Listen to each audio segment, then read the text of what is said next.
सभी भाइयों को नमस्कार, प्रणाम।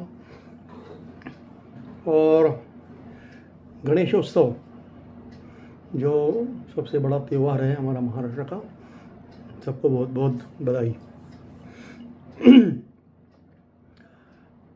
पिछले कुछ दिनों में ग्रुप में एक मैसेज जा रहा है जो DSPF के मीडिया प्रभारी जो है हमारे अंसार जी अहमद, उन्होंने पंजीकरण के बारे में डाला है MIB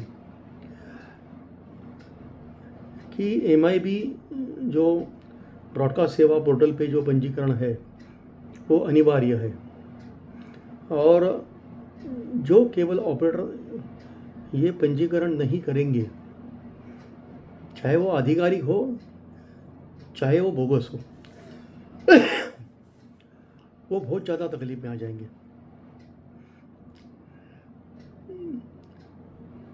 हमारे मीडिया प्रभारी ने जो संदेश डाला है वो आप सबको अगवा करने के लिए, जागरूक करने के लिए डाला है और ये बात 100% सही है।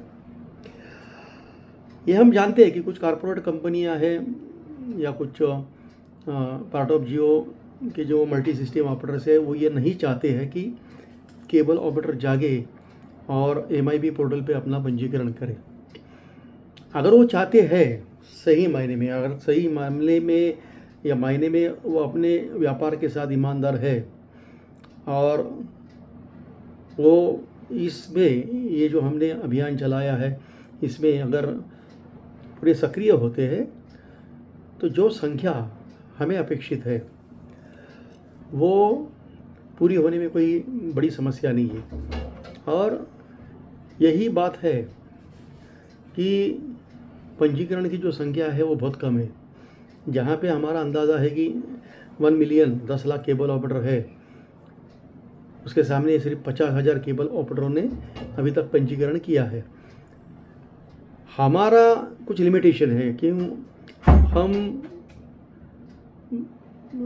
सारे केबल ऑपरेटर जो रिमोट एरिया में है या ग्रामीण अति ग्रामीण विभाग में है उन तक पहुंचने में हम लोग उतने सक्षम नहीं है, क्योंकि वहाँ पे एंड्रॉयड मोबाइल का जो उपयोग है वो बहुत कम होता है।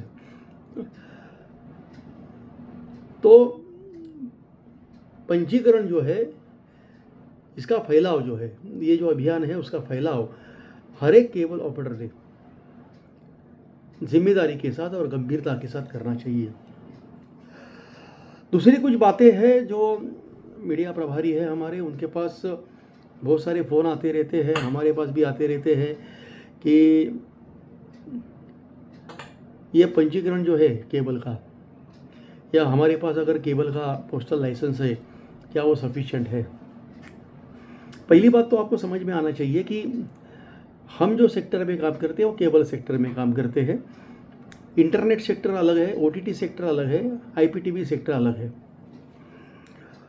आप अगर केबल का लाइसेंस निकालते हो पोस्ट का, इसका मतलब ये नहीं होता है कि आप आधिकारिक तौर पे इंटरनेट का व्यापार कर सकते हो। इंटरनेट का व्यापार करने के लिए आपको इंटरनेट सर्विस प्रोवाइडर करके ISP का जो लाइसेंस है वो अनिवार्य है वो निकालना, या तो फिर जो ISP है उसके साथ आपको लीगल आधिकारिक तौर पे आपको उसके साथ एग्रीमेंट बनाना होगा रेवेन्यू शेयर का, तो आप आधिकारिक तौर पे बिजनेस कर सकते हो। आजकल जो देखा जाता है कि बहुत सारा हमारा केबल वर्ग है, केबल ऑपरेटर का वर्ग है, वो पिन जो है उस सेक्टर में काम करता है। 100-150 रुपये की पिन लेके वो आगे जाके कस्टमर को बेचता है। इसमें गवर्नमेंट के राजस्व का बहुत भारी नुकसान होता है, क्योंकि ISP की ओर से वही राजस्व भरा जाता है, टैक्स भरा जाता है जो वो आपको देता है, जो कीमत आपको देता है उस पर ही। आप जो कीमत वसूल करते हो उस पर कोई राजस्व अगर जाता नहीं है तो ये गलत बात है, ये गैर कानूनी है। आगे जाके इस पर भी कार्रवाई शुरू हो सकती है। तो ये गलतफहमी में मत रहना कि आपके पास अगर केबल का लाइसेंस है तो आप इंटरनेट आधिकारिक तौर पे कर सकते हो या OTT आधिकारिक तौर पर कर सकते हो या IPTV आधिकारिक तौर पे कर सकते हो, ऐसी कोई बात नहीं है। इंटरनेट के संबंधित जो भी व्यवसाय है वो करने के लिए आपको उस तरह के लाइसेंस की ज़रूरत है। या तो फिर जैसे हमने बताया था आपको कि MIB पोर्टल पे जाके आपका पंजीकरण कर लीजिए। आप MIB के साथ जुड़ने के बाद गवर्नमेंट की जो योजनाएं हैं उसमें आधिकारिक तौर पे आ सकते हैं, जो कि हमने पहले बताया था कि VNO लाइसेंस जो है वो VNO लाइसेंस के लिए आपको MIB पूरी तरह से कोऑपरेट करेगी। शायद हमारा मैसेज सही तरीके से लोगों में पहुंचा नहीं है, उसका या तो उसका रीडिंग गलत हुआ है या तो उनको, और ये ज़्यादा संभावना है कि कुछ कारपोरेट कंपनियों ने जो भी हमारे केबल भाई हैं उनको गलत तरीके से समझाया है, अपने उल्लू जो उल्टे उल्लू हैं उसको कायम उल्टे रखने के लिए, और सीधे जो हम करने की कोशिश कर रहे हैं उसको कहीं ना कहीं अड़चन लाने के लिए। पहली बात तो आपको एक समझना चाहिए कि DSPA एक फेडरेशन है और हम कोई भी गैर कानूनी जो भी चीज़ है उसका पूरा विरोध करते हैं। अगर अंसार भाई ये बोल रहे हैं कि हम विरोध करेंगे तो वो DSPA की अपनी भूमिका है और आधिकारिक भूमिका है। ये अध्यक्ष के नाते मैं आपको यहाँ बताना चाहता हूँ। किसी को बुरा लगने की ज़रूरत नहीं, हम कोई गैर कानूनी चीज़ को बिल्कुल समर्थन नहीं करेंगे। अगर अनजाने में अगर कोई आदमी इस चीज़ में फंसता है वो बात अलग है, लेकिन अगर हम बार बार आपको अगवा करने के बाद, बार बार सूचित करने के बाद भी आप व्यक्तिगत फ़ायदे के लिए हमारी जो बातें हैं, हमारी जो सूचनाएं हैं उसको नज़रअंदाज कर रहे हैं, तो उसके दोषी आप हैं और उसका भुगतान भी आपको ही करना पड़ेगा। तो भाइयों, पहली बात तो केबल का व्यापार करने के लिए MIB का पंजीकरण अनिवार्य है, उसके अलावा कुछ नहीं है। अगर नहीं करते और जिस समय ये पंजीकरण बंद हो जाएगा उस वक्त जितने भी केबल ऑपरेटर ने पंजीकरण नहीं किया है वो बहुत भारी मुसीबत में आ जाएंगे, क्योंकि हम एक आंदोलन चलाएंगे वापस कि जिनका MIB में पंजीकरण नहीं हुआ है वो आधिकारिक केबल ऑपरेटर नहीं है, वो बोगस केबल ऑपरेटर है। और जैसे कि खुद MIB ने बताया है, सूचित किया है मल्टी सिस्टम ऑपरेटर को कि ऐसे केबल ऑपरेटर को आप आपकी फीडर लाइन नहीं दे सकते, तो हम उसको फॉलोअप करेंगे। उस वक्त हम ये नहीं देखेंगे फिर कि आपने पंजीकरण क्यों नहीं किया, उसके क्या कारण थे क्या नहीं, क्योंकि अभी तो मार्च महीने से चल रहा है और 50,000 हुआ है, तो इससे ज़्यादा रुकने की कोई उम्मीद नहीं है हमें और ज़रूरत भी नहीं है। कभी भी ये पंजीकरण बंद हो सकता है, कोई किसी भी समय, ये आप जान लीजिए। दूसरी बात, कुछ बातें आ रही है कि OTT जो है प्रसार भारती शुरू कर रहा है, शायद एक जुमला छोड़ा है। AIDCF भी उसके खिलाफ, जो AIDCF जो मल्टी सिस्टम ऑपरेटर का जो संगठन है वो इस बारे में पत्र व्यवहार कर रहा है, DSPF भी करेगा। अभी तक OTT ओवर द टॉप ये जो प्लेटफॉर्म है वो लीगल फ्रेमवर्क में नहीं आया हुआ है, और ऐसे इलीगल प्लेटफॉर्म को प्रसार भारती अपने प्लेटफॉर्म पे नहीं ला सकती। दूसरी बात, फ्री डिश के बारे में जो भी प्रसार भारती ने या प्रसारण मंत्रालय ने हमें रीज़न बताए थे कि नीचे के तबके के जो लोग हैं, गरीब लोग हैं, बिलो प्योवर्टी लेवल है, उनके लिए हम दे रहे हैं। तो OTT ये उनकी ज़रूरत नहीं है, जो गरीबी रेखा के नीचे के लोग हैं उनकी ज़रूरत नहीं है।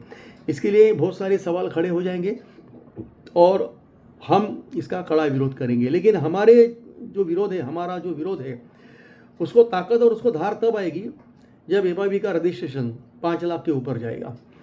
50,000 केबल ऑपरेटर अगर देश में है और आप ये सोचते हैं कि हम आपकी बातें आगे लेके जाए और आपके लिए केंद्र सरकार से विरोध करें या आंदोलन करें, तो कितनी गंभीरता उसमें आएगी, मतलब केंद्र सरकार की तरफ से, केंद्र सरकार कितना गंभीर होकर इस मामले में देखेगा, ये मैं नहीं जानता शायद। क्योंकि अगर पर्याप्त संख्या हमारे पास नहीं है तो आप उम्मीद भी मत कीजिए कि आपकी कोई दखलंदाजी करेगा। पहली बात तो आपको अपनी संख्या बतानी जरूरी है कि आपकी संख्या कितनी है। जितनी संख्या मोटी है, जितनी संख्या बड़ी, उतना प्रशासन आपको गंभीरता से देखेगा। अगर आपकी संख्या कुछ हज़ारों में है, 50-60 हज़ार, तो देश की तुलना में, पूरे देश भर में तो वो बहुत कमज़ोर संख्या है। तो पहली बात को अपने आप को सुधार लाना चाहिए। कलकत्ता से कुछ लोगों का आज संपर्क हुआ अंसार भाई से। अंसार भाई का भी मुझे फ़ोन आया था, कुछ उन्होंने भी कुछ मुद्दे उपस्थित किए थे, इसलिए मैंने आज वीडियो ये बनाया। तो पहली बात, MIB का रजिस्ट्रेशन हर केबल ऑपरेटर को अनिवार्य है। जो केबल ऑपरेटर MIB का रजिस्ट्रेशन नहीं करेगा और जिस दिन ये रजिस्ट्रेशन बंद हो जाएगा कि पर्याप्त समय आपको दिया गया है, आप बहुत बड़े मुसीबत में आ जाओगे।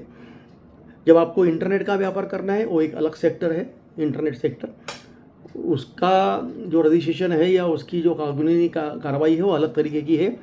उसके लिए या तो आपके पास ISP का लाइसेंस होना ज़रूरी है, कम से कम VNO का लाइसेंस होना ज़रूरी है, या तो आपके पास एक प्रॉपर एग्रीमेंट, फ्रेंचाइजी एग्रीमेंट तक नीचे तक हम उसको लीगलाइज कर चुके हैं।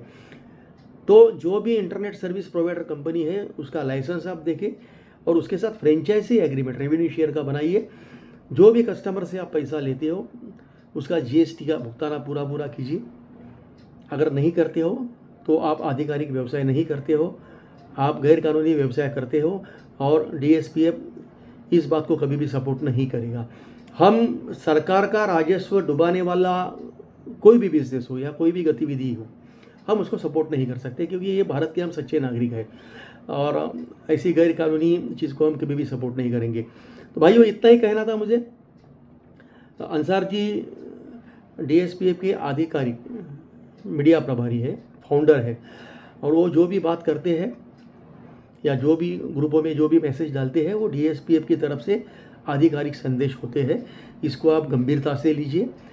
कहीं आपको दुख भी होता होगा उनसे बातों से, तो पहली बात ये समझ लीजिए आप कि आपको बचाने के लिए, आप में सुधार लाने के लिए वो कभी कभी कड़वी बात करते हैं, क्योंकि बीमार आदमी को कड़वी गोली देनी पड़ती है या चुभने वाला इंजेक्शन भी देना पड़ता है। तो वही काम अंसार भाई कर रहे हैं। और एक अकेला आदमी है जो लगा हुआ है कितने सालों से आपके पीछे इस इंडस्ट्री को बचाने के लिए। बहुत सारे आए, बहुत सारे थक गए।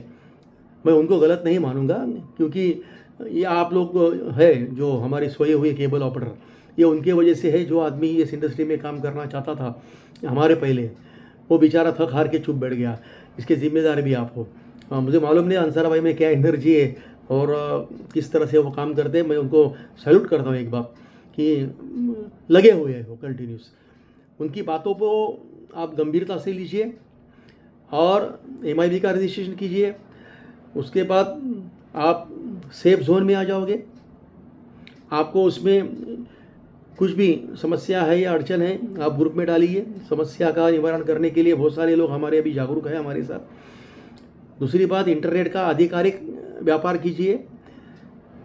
थोड़ी सी लालच के लिए आप आगे आने वाली बड़ी मुसीबत समझ लीजिए और सारा जो आपने कमाया हुआ है वो निकल जाएगा उसमें। तो थोड़ी सी लालच में छोड़कर, थोड़ी सी जो लालच है पैसे की वो छोड़ के, जो गवर्नमेंट का जो राजस्व है वो भरकर आधिकारिक व्यवसाय कीजिए, फ्रेंचाइजी एग्रीमेंट बनाइए और सही बिजनेस कीजिए, कानूनी बिजनेस कीजिए। गैर कानूनी बिजनेस को DSPF बिल्कुल सपोर्ट नहीं करेगा। ये मैं अध्यक्ष के नाते बोल रहा हूँ। ये चैनल आपका खुद का है, हम कभी भी आपको गलत सलाह या गलत ब्रेकिंग न्यूज़ वगैरह देते नहीं हैं। यह आपका अपना चैनल है, सही जानकारी और सही इन्फॉर्मेशन देने वाला। आप इसको सब्सक्राइब कीजिए, लाइक कीजिए, शेयर कीजिए और ज़्यादा से ज़्यादा लोगों तक ये मैसेज पहुंचाइए कि MIB रजिस्ट्रेशन अनिवार्य है। जय हिंद।